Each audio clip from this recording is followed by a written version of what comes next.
crowd tonight. I was so encouraged when I came in and saw the choir loft full. Was you encouraged? Yeah, I sure was. I know we're just going to have a real good choir this year, and if you, it's not too late to sign up, is it? All right, never too late to sign up. So if you want in the choir, you sign up and come on and be a part of us. This doesn't have anything to do with the sermon tonight, but we got people in our church, Jimmy Minton and Jackie West, and they have cholesterol problems, and I don't have any cholesterol problems. My cholesterol's real good. But I was concerned about it, and I went to the library and I got 3 books on cholesterol, so I'd understand what it is and how it works, and I found out there's good cholesterol and bad cholesterol. Does anybody here have any cholesterol problems other than Jimmy? And do you have cholesterol problems? You do? Anybody else? Well, I've had a chance to read 2 of the books, and in both books, they were talking about the great results you get from oat bran. In fact, one of the books gave a lot of muffin recipes. And if you'll eat 3 of these muffins a day, it will lower your cholesterol from 19 to 23%. And Susie made some yesterday, some banana nut, and boy, they were really good. I called my neighbor who has cholesterol problems, and she made some apple raisin, brought me some of them. And I kind of wished I hadn't told her. I mean, it's not that I'm not concerned about her health or anything, but see, the byproduct of this is you lose weight if you eat these.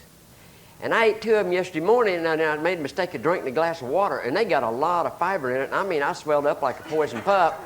I mean, you don't want to eat all day long. And then she come bringing these other 2 muffins over, a pineapple and an apple cider, and you know, I didn't want to be rude since I called her and told her about it. So I ate those 2, and so, boy, I don't know if I'm ever going to get it over it, but I'll tell you one thing, I'll never have any cholesterol problems. But they're fantastic, they're good. But the reason I brought all this out, I brought the recipes down. Evelyn has them. And if they're good for you anyway, whether you have bad cholesterol or high cholesterol or not. She'll give you the recipes. So you might, they're just real good for you. We all need more fiber in our diet. Tonight, I want to take us all to the Olympics. How many like to watch the Olympics? I guess we all do. We're all fascinated, except Wayne. It makes him tired. But we all like the Olympics, I guess, and I'm just always so impressed about how great physical shape those people are in. And knowing that those people have spent hours and hours and months and years getting in that condition. But you see, they do all that training in order to perform in one short event. And there's been times when I've seen like championship boxing matches that goes 1 round and the guy makes $14 million if you know what I'm talking about. Like they'll get in there like Mike Tyson and knock the guy out in 45 seconds, but the loser made $6 million, Mike Tyson made $14 million, you know. And we think, boy, that's really terrible, you know, that anybody makes that kind of money in 45 seconds. You know, and it is, you know, I'm not saying they're not grossly overpaid. But the point is, you know, they're not just walking down the street, somebody says, you want to make $6 million, let's go fight. You know, those guys spend years getting to the point that they can climb in the ring. They run miles and miles and miles, and they spar, and they use the heavy bag, and they do all these things just to get to the point so they can get in there and fight one 12-round fight and go the distance. We're going to the Olympics tonight, folks, but here's the difference. This is not a rehearsal. Ooh. This is not a rehearsal. This is the Olympics. We are all in a race. And you know, I think the problem with us, the problem with me, certainly, maybe the problem with you and other Christians is we don't stay focused. We'll hear a sermon, we'll agree with it, we'll amen, but we don't stay focused. And I've heard boxing commentators before say, you know, this guy is a real good fighter, but he doesn't stay focused. In other words, he let his mind wander. He'll be in the ring and he'll get to thinking about something else, the guy will tag him and down he goes. See? And I think sometimes we don't stay focused. And by that, what I mean is this. if you compare your life here with eternity, there's no comparison, is there? It's such a short period of time. And we're in a race. And we're to race to win. And those Olympic athletes, now you think about that. They will train for years, all through high school, perhaps all through college, so that they can go to the Olympics. They line up at the starting block. They run a 100-yard dash. It's over in just a few seconds. They spend all that time training so they can go and spend a few seconds running for a crown. Folks, that's really what we're doing. And the race is so short. Now, we don't think it is. But 60, 70, 80 years is nothing compared to eternity. And we're to run to win. We're in the race. Now let's turn to the 12th chapter of Hebrews.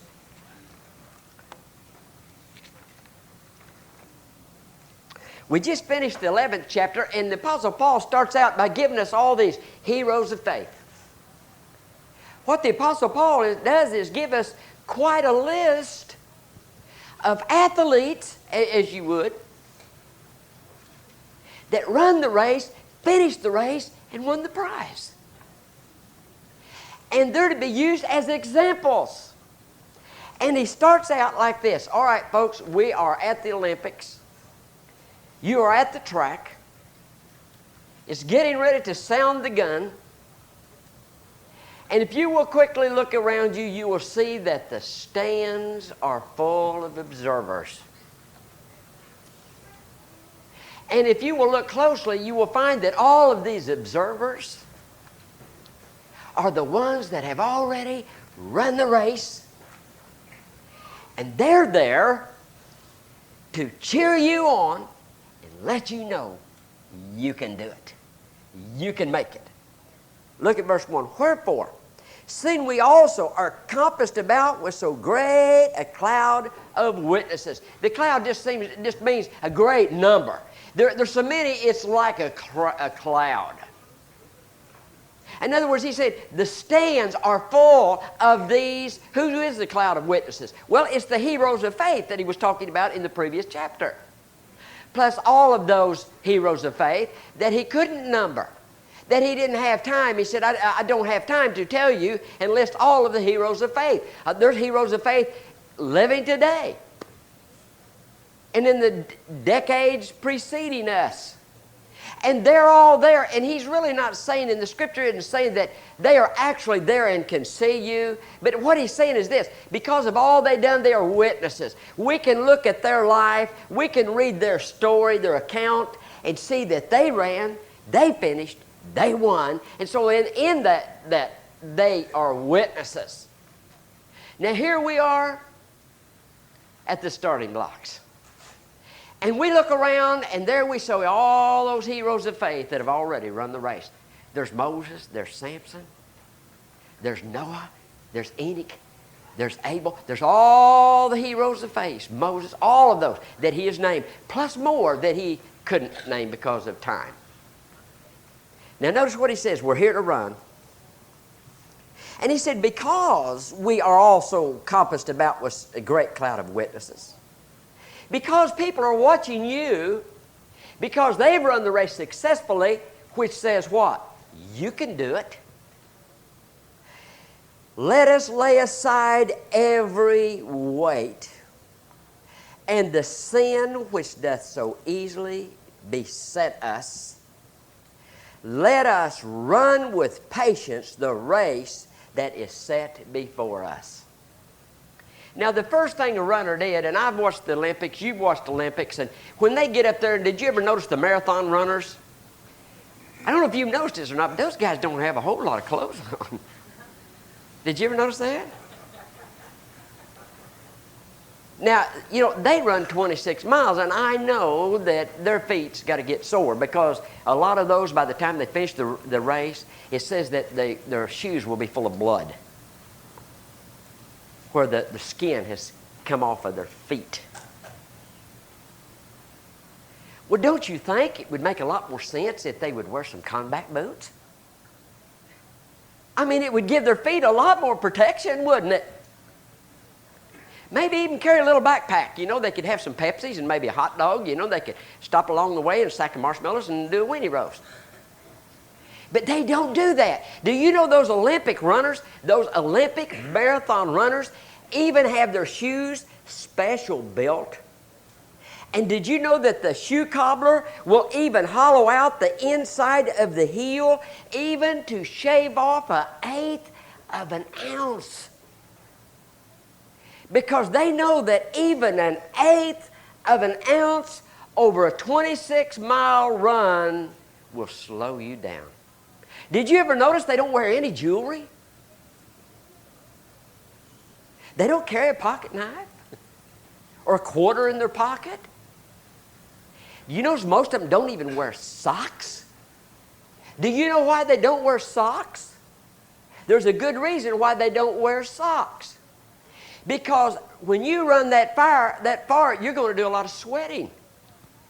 And they know that those socks will absorb the sweat, which adds weight, which will slow them down. So Paul says, you're in a race. Lay aside every weight. Strip to the bare necessities. And run this race that is set before you. Like those athletes, you've got the stands full of observers that have run the race before you. But see, we lose focus. We don't focus. See, if every one of us could just remember, if we could stay on focus, remembering that this life is short, there's a crown at the end of it. We can endure anything to win that crown for Christ's sake, because we don't have that long. We just run for a short while. Then we have eternity. But see, there's a difference between a 100-yard dash and a marathon race. Now, a guy that's running a 100-yard dash, boy, I mean, it's over in a flash. I mean, those guys pick them up and lay them down, don't they? Like I said one time, he runs so fast that his back pockets was dipping sand. You know, I mean, those guys move it on, bing, bang, just a few seconds is over. Well, it would be easier for the marathon runner to become distracted. I mean, as he's running and he's running and thirst sets in, and he runs out of glycogen and he begins to get weak and his head starts getting dizzy and the headaches and all the horrible torture that he's putting his body through. See, it'd be awful easy to get distracted and think, man, what am I even doing here? Why did I agree to do this? And man, I'd like to stop and rest a minute. And see, all kinds of distractions. And that's kind of the way it is a lot of times, I think, if we've been Christians for a long time. You know what is really funny and what's really amazing is a lot of times you'll preach on the second coming of Christ, and boy, people get all excited. Somebody gets saved thinking, man, he's coming tonight. Man, I can't hardly wait. You know, and they get saved and everybody gets fired up. And, you know, they come out with the book, 88 Reasons Why the Lord Will Come in 1988. How many remember that book? Boy, everybody read that. Man, everybody got charged up and said, boy, that's this year. Man, we got it made, and everybody's talking about it and everything, you know, and he didn't come in 88. And then it's kind of like, now it's 1990.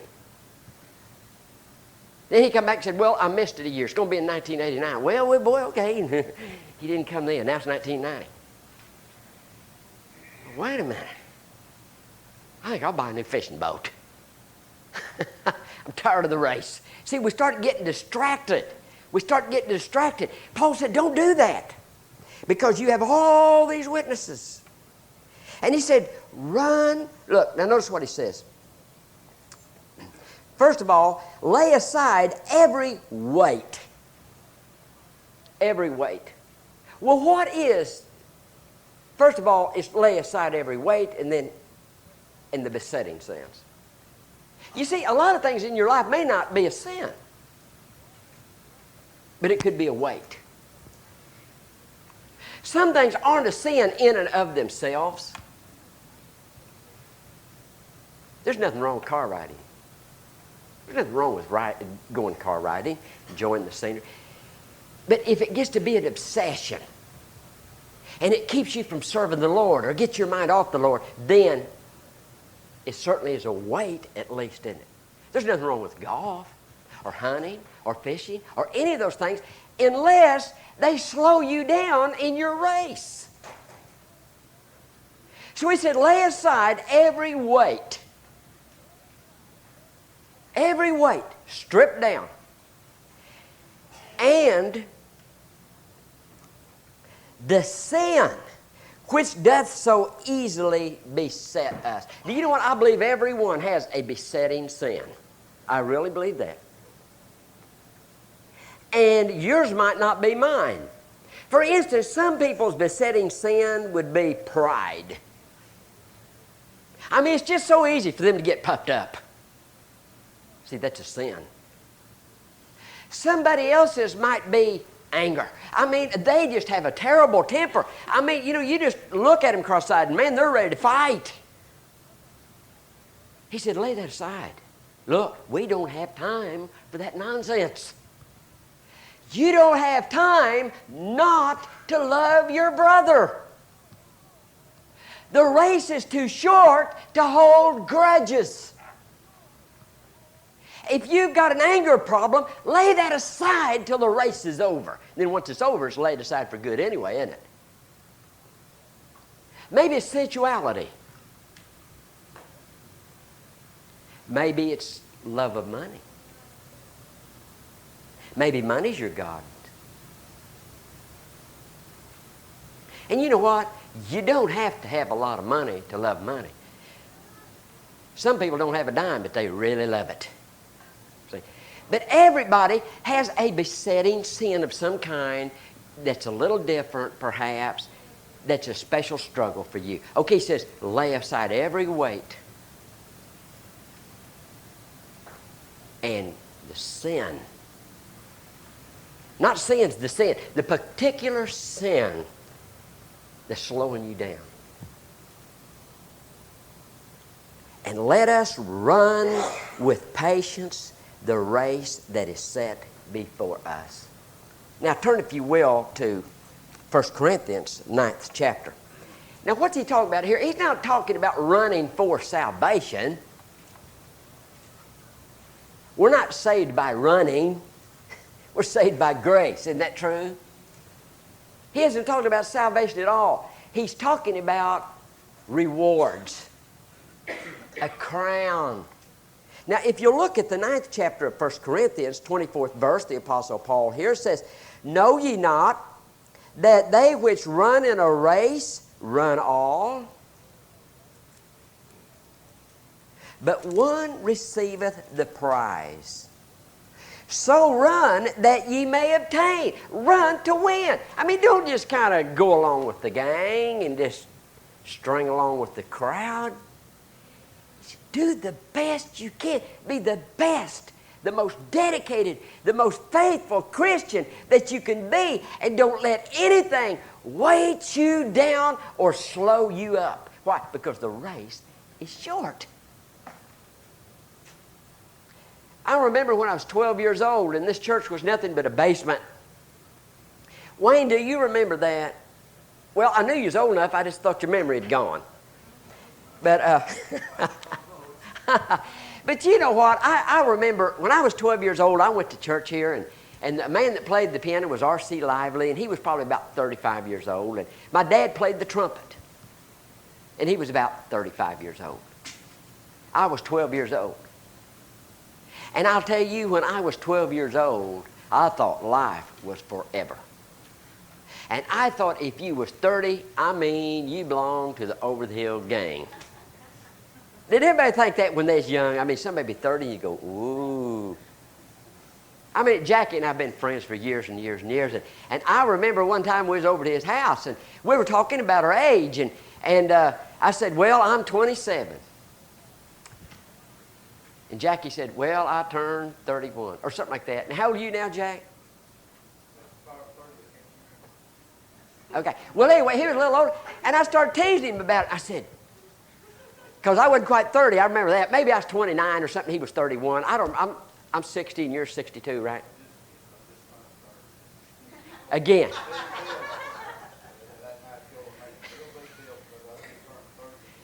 He started over and did it again, yeah. But anyway, well, I just teased him. I said, 31? I said, you're 31? And I didn't know it that night, but that really bothered him. Because a week or two later, I was talking about it, and I mean, it depressed him. You know, I thought, 31? It's kind of like, man, let's go to Mobley's and pick you out of, go get you a plot. It really bothered him. And I look back now, see people 30 years old, and I say, I wish those kids would sit over on the, they seem like kids. And I know way back when R.C. was playing the piano and my dad was blowing the trumpet, their life was only half over. Wasn't even half over because they lived nearly to be 80. But they're gone. The race is run. The race is over. And I know they didn't realize just how short that race was.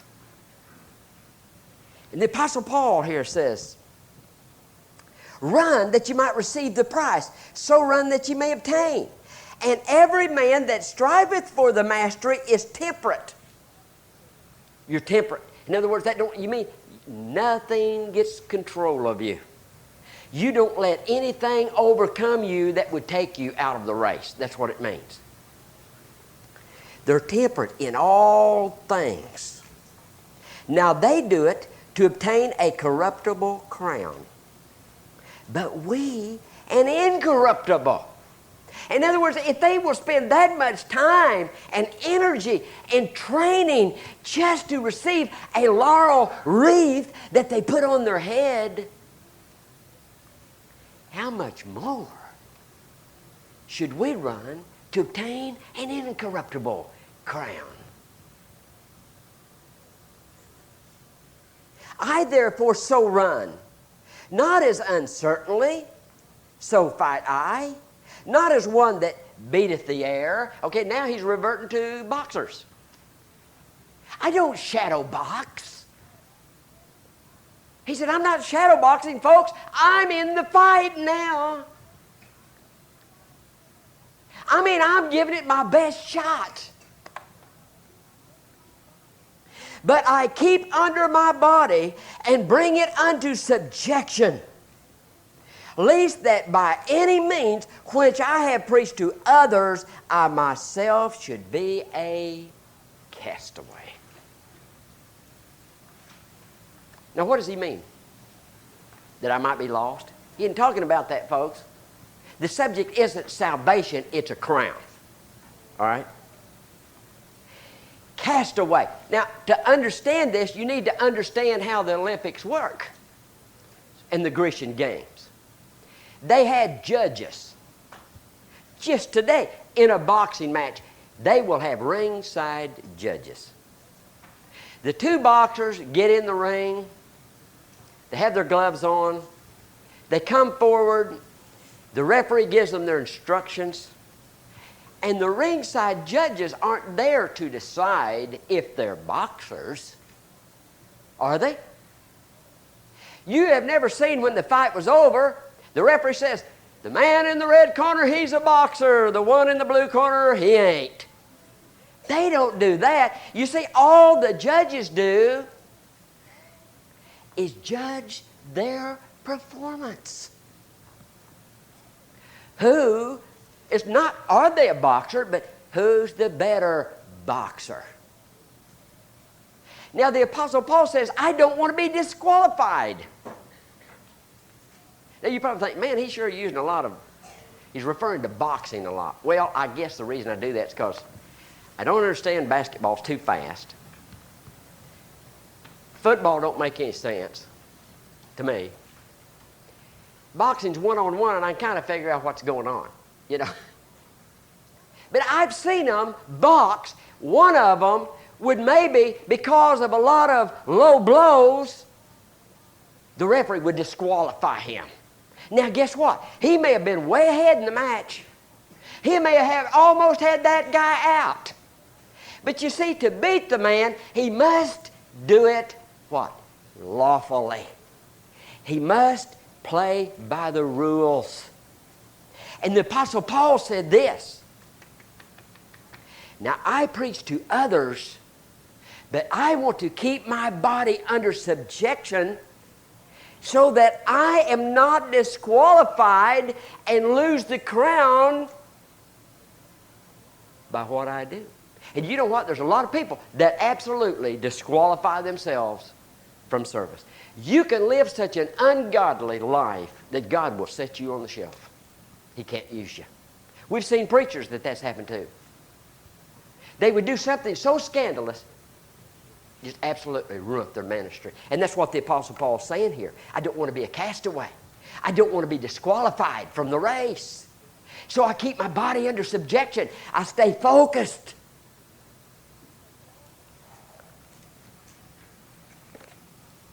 I was going to do my best to cover this chapter. Now notice this. Okay, he said, I lay aside every weight and the sin which so doth easily beset us, and let us run with patience the race that is set before us. You know, see the Apostle Paul, if you remember in Corinthians, he said, I beat my body and keep it under subjection. Now what does he mean by that? I don't do what I want to do. I do what I have to win. You see, the Apostle Paul was human. He was flesh and blood. He didn't like to be whipped. He didn't like to be stoned. He got hungry. He got tired. But he kept on keeping on when the body wanted to stop. The body would say, oh man, Paul, you just got stoned yesterday. You remember when they stoned him, drug him out of the city, thought he was dead? Boy, that's all the excuse I'd have needed. I mean, I could run with that for a year or two, couldn't you? And they came out and he was revived. And see, he could have said, oh, man, am I sore? Oh, where's the liniment? I mean, they really worked me over. You know, I don't know. I think I'm going to have to take some time off. I might need to go to a doctor and get some x-rays. I believe they broke some ribs. You know, and it might be a while before I can preach anymore. See? You know, I really think they bunged me up really bad. You know what he did? He got up and went right back into the city and preaching. Why? Now, his body didn't want to. I'll guarantee you that. Man, he was hurting. He was skinned. He was bruised. But he said, now the body, the flesh just wants to say, that's Paul. But he said, no, I beat my body and keep it under subjection that I might win the prize. He kept on, kept on. And he said, that's what we need to do. Why? Because we have this great cloud of witnesses that did the same thing. They run the race that was set before them, and they won it because they stayed focused. And we as the church, and we as individuals, need to stay focused and realize, folks, it's not going to be very long. And Wayne and I and Jack and I and some of us that's 60 realize it ain't going to be very long. Time flies when you're having fun. Flies if you ain't having fun.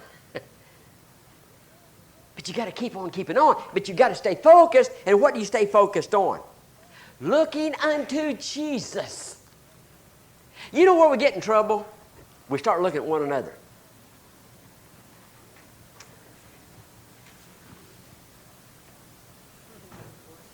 I like to look at her. I think she's pretty myself. I'm going to single. Well, let me pick on Rob. I mean, this is going to give me a headache, and it's not going to do him any good either. But see, it'd be very easy for me to say, well, I do better than Rob. I mean, where was he this morning? I was here. We don't look at Rob or Robert or Ralph or me. I'm not your example. Looking up to Jesus, the master athlete. Now, did you notice in the heroes of faith, Jesus wasn't mentioned? How many noticed that?